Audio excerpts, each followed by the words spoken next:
Makita na nato si Nacho, ang sosyal nga pig in the city. Ato sabi la ilahon ng iyang circle of friends nga mga iro, itik ug ang unggoy nga caring pero istrikta.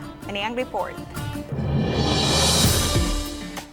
Ang iro nga si Bautista nga ginganlan ni San Juan Bautista nga girescue sa grupong Happy Tales dihang giabandonar kini sa Tagiya.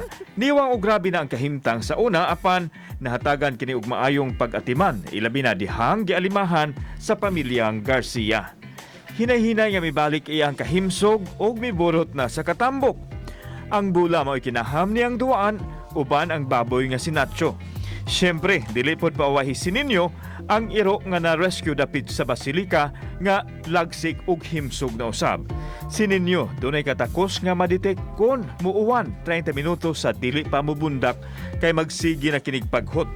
Si Buno nga kanhi binuhi sa usa ka sundalo nga mibalhi na og assignment.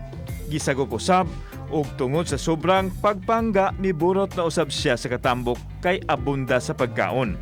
Kauban nila ang mga itik nga nagsugod usab dihang na-rescue og misanay nga mao'y apil sa Animal Circle of Friends.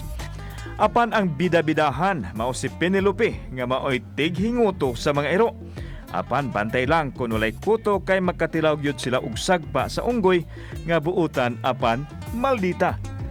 Usa ka rescued pet si Penelope nga biktima sa pagpamusil ug maay na lang kay nakadangop sa iyahang adopted family nga nag-amuma kaniya.